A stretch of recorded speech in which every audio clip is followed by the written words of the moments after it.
we have good news, which I think is exciting to see, considering how much propaganda have gone towards the Ukraine war. There was a CNN poll that came out, and I want you guys to realize how much support they lost since the beginning of this war. That's right. And this is despite, and I think we talked about this before, Margaret. I think this is like one of the most unhinged propagandistic wars I've seen in my lifetime, and I've seen the Iraq War. I've seen a lot of shit, but the propaganda, and we do propaganda report on you regarding CNN on this, Fox News, MSNBC. It is really not a partisan thing. Like, a lot of people think like the right is better overall, but the establishment right wing media is all for Ukraine war, just like the MSNBC is. So, despite this narrative coming from every single direction, the American people are still rejecting supporting the Ukraine war. So here's the headline. I'm very interested and get your thoughts on this, Margaret, and then I'll break the numbers down. But here's the CNN poll: majority of Americans oppose more U.S. aid for Ukraine in war with Russia. So, what's your initial reaction to this, Margaret? Well, I was also very glad to see this. This was very important after this year and a half long onslaught, and I agree with you. I have never seen war propaganda like this in my life. You couldn't. I remember in those early days, as soon as you turned on your computer, blue and yellow flags, or Putin is evil, or you couldn't watch the Grammy Awards. Zelensky was everywhere. You couldn't go to a Yeah. graduation ceremony or watch an award show. You couldn't do anything without You remember having the to hear. NBA draft? The NBA draft, they literally dedicated like 3 minutes to Ukraine. Anyway, go ahead. It, which tells you that they know people would not be in favor of. I don't know how many billions of dollars it is now that has gone to produce a stalemate. Actually, I don't even think it is a stalemate. I think Russia is winning clearly. The Yeah. Ukraine is out of weapons. Because Russia, if Russia were just fighting Ukraine, it would have been over. They would have won. But Russia was fighting against all of NATO. So these were weapons for all of NATO countries, and they're out. And Biden, it's so funny about Biden and his what do I want to call it? His diminished capacity. Sometimes he blurts out the truth, and he blurted out, "Well, we're out of weapons." And everyone knows that to be the Yeah. case. So you've had billions of dollars for Ukraine. We didn't get Build Back Better, didn't get a minimum wage increase. The pandemic emergency programs are over. People are being kicked off of Medicaid, kicked off of their SNAP benefits at the Yep. same time that all this money has gone to Ukraine. And the reasons for this war, and another one who blurted out the truth. It's interesting. A bunch of not very sophisticated people, but that's all to the good because sometimes they tell the truth. The Defense Secretary Lloyd Austin said, "Well, we're trying to weaken Russia. That's what we're doing," and that is it. It's a proxy war, and the Ukrainians are the victims, and they are literally dragging. I mean, you can see it online. They are literally dragging men off the street and Yep. conscripting them by force, which is a war crime, by the way. I mean, it is quite literally, on Geneva conventions, you can't you can't do that. You can't drag people off and force them to enlist.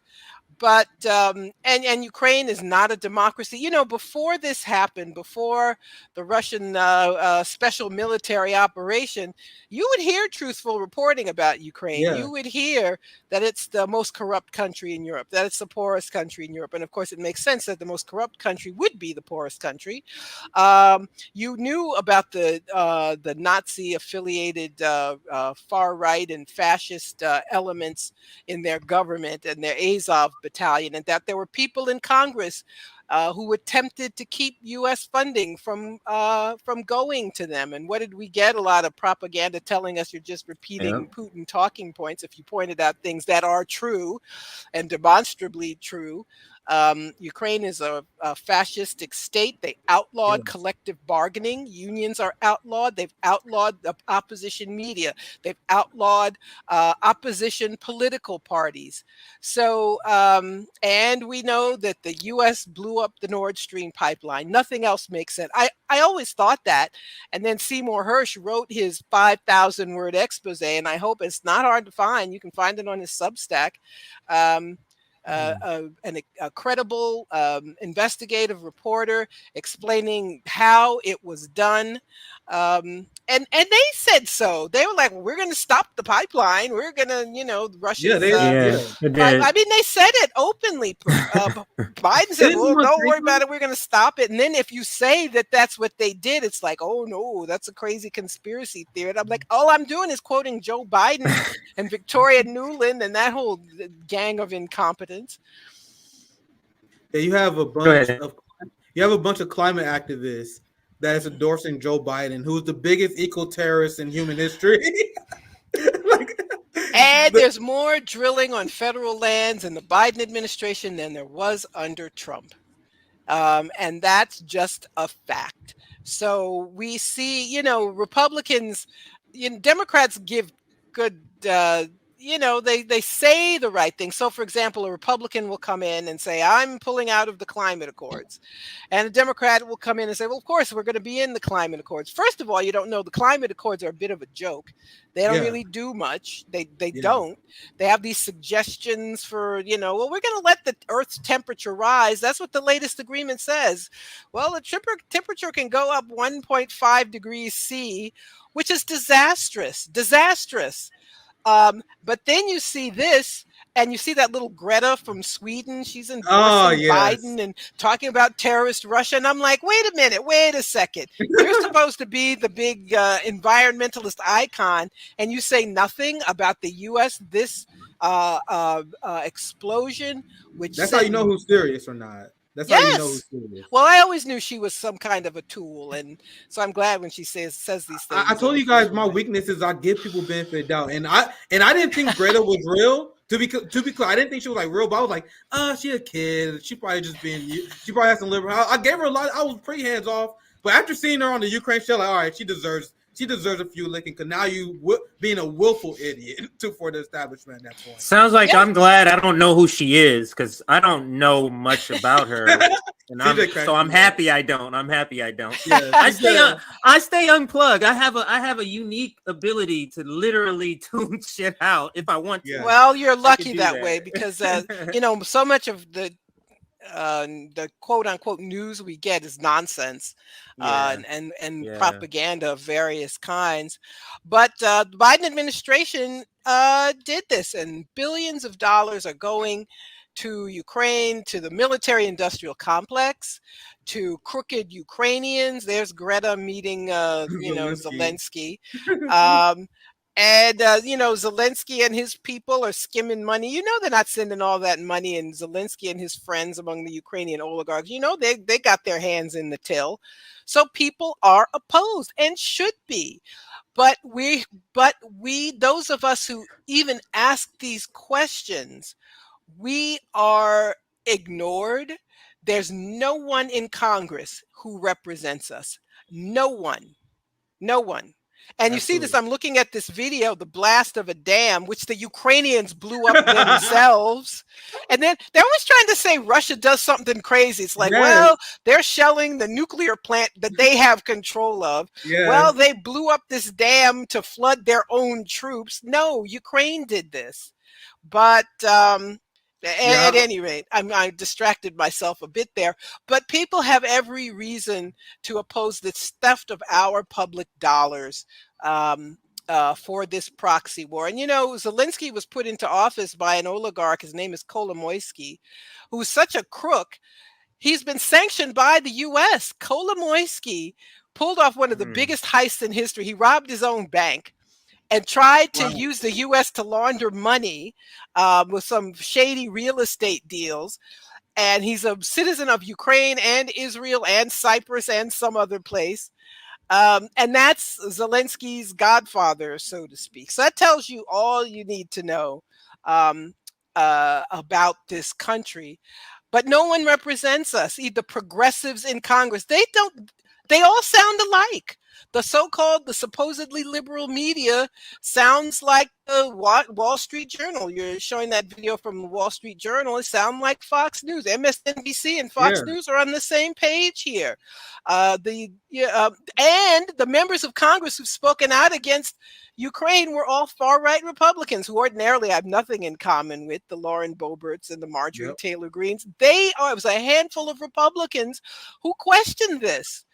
But what did progressives do? What did the squad do? They put together some mealy-mouthed, backpedaling, fence-straddling letter, and they wouldn't even stand by it for 24 hours. The next day, they denounced themselves and said, sorry, we made a mistake. It was a clerical thing. Some intern was in charge. I can't remember what the BS was. Man. But there's no one to represent us. No presidential candidates to represent. Of course, Biden, it's his war. He's insisting on this. And, RFK Jr., that flake, at first he says he's against it, but then he's in favor of, a tool of the Zionist lobby. So there's nobody. There's no one to speak up against them. And,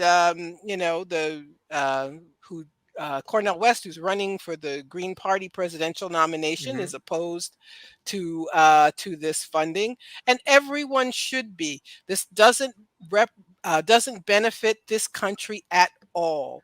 It benefits these elements with this cockamamie idea they're going to get Putin out of power, or they're going to, they're going to break up Russia, or they're going to put their oligarchs in charge. None of which is going to happen.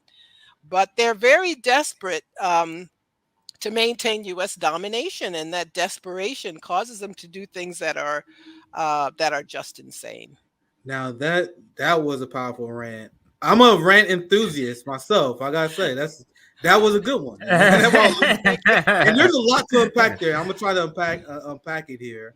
But to this video, you guys see this screenshot. I'll pull this up because I thought this screenshot here is amazing. CJ, can you imagine us sitting in that seat? Can you imagine Margaret Kimberley sitting in the same seat that she's sitting in right now? Will they be as comfortable as they are? Will we be allowed that microphone? Can you imagine what we would say? No, we would not be. But the war propaganda is endless. The corporate media that I've already mentioned. I'm 60. I'm about to be 64 years old, and I was a kid during the Vietnam War. But I remember there was a point when the media began to ask questions, when they began to say, "Wait a second, maybe this isn't what we're being told," where they gave attention to the anti-war movement, and that's all gone. If you go to any major media outlet, you see nothing but defense of this intervention. You don't see a question. People who are in opposition don't get to have, they haven't had an op-ed by someone who opposes this use of the people's money. So, sometimes it feels like we're alone, but that's the other important thing about this poll. It shows that we are not, that there are millions of people who feel the same way too. And if the people in this country, if we had the democracy they go on and on and on about, there would not be this endless support for this debacle. In the poll, it showed that 55% of Americans oppose Ukraine funding compared to 45% who support. And that's a comparison to, I think that number around 68%, around 70% early in last February. So that's a massive fall off in support of Ukraine war, despite, as me and Margaret explained, the massive amount of propaganda that's going to support the war in Ukraine. And one of the reasons why their propaganda doesn't work, because they've been trying to explain why the American people should care about this war. And it always end up something like this. They'll say something like, well, we got to send billions of dollars to fight Russia and Ukraine, because if we don't, Russia's going to take over Europe next. Then America would be in danger next. So they say that at the same time. They tell us that Russia is weak.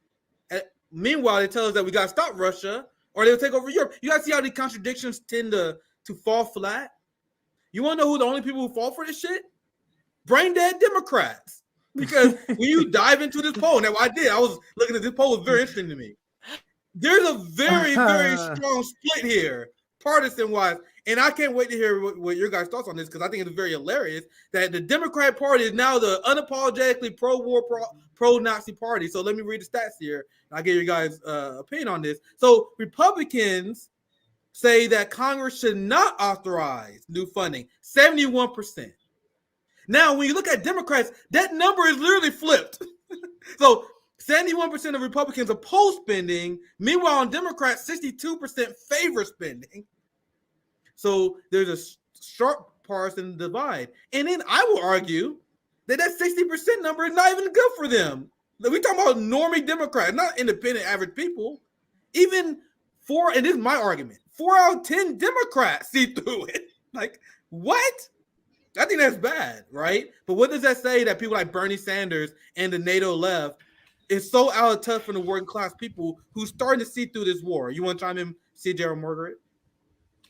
Well, it tells you what the state of the duopoly, and these people who are liberalish on domestic policy like Bernie Sanders and the squad they're just so useless, because they, at the end of the day, they always come in on the side of the state. And an electoral politics in this country, we reprinted one of the late Glenn Ford's old pieces about political parties in this country and how they're not real political parties. A political party is supposed to advocate for a group of people, but we get the same thing no matter who wins. They're both pro-war parties, so these terms left and right actually lose their meaning when you start talking about U.S. interventions around the world. So of course they're all in favor, and so I don't even know what right wing means. If they're all in favor of this, so I guess they're all right wing, right? I mean, that's what that means. People say, Nick, why are you calling the NATO left? They're not left because they support NATO. I'm like, yeah, you're right. The point of the NATO left term is to point out the contradiction of calling yourself a leftist while supporting NATO, because those things are inherently contradictory. You have Senate Democrats, so this doesn't look shady at all. So as people are starting to turn on Ukraine funding because they're funding one of the most corrupt countries, as you mentioned, Senate Democrats, including Bernie Sanders, blocked a watchdog for Ukraine.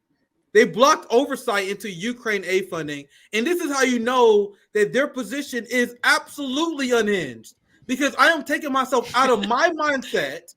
And even if you are someone who has Putin derangement syndrome, even if you want Russia to lose, even if you are pro-war and believe that Ukraine should defeat Russia, why the hell will you be against oversight? Like, that doesn't even make sense. This is an open racket. Anyway, sorry. Anyone want to chime in on that before I move on to the last? Yeah, go ahead, Margaret. Well, I mean, you said it all.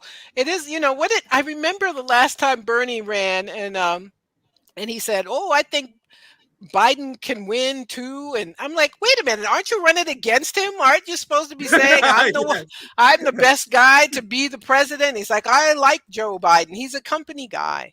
And so he will never diverge from Democratic Party orthodoxy at the end of the day. And we have the war party is bipartisan. We have two pro-war parties. And even if any members really want to oppose, they don't. They are afraid, they're bought off, they're compromised, they're told, well, you got to support the president for this or that reason.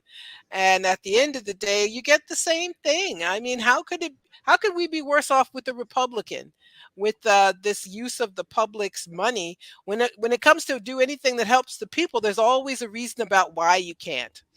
So, yeah, but Bernie and the rest, they've exposed themselves. But you're right. The liberals are the ones leading the drive for censorship, for war. They what do they call it? Responsibility to protect. And the U.S. has an obligation to drop bombs on people to help them or something along those lines. So we have two right-wing parties, and so to talk about Democrats versus the right wing, it's like, if they have so much in common, why are you claiming that one is so much different from the other? Because they just aren't. Extremely confusing times.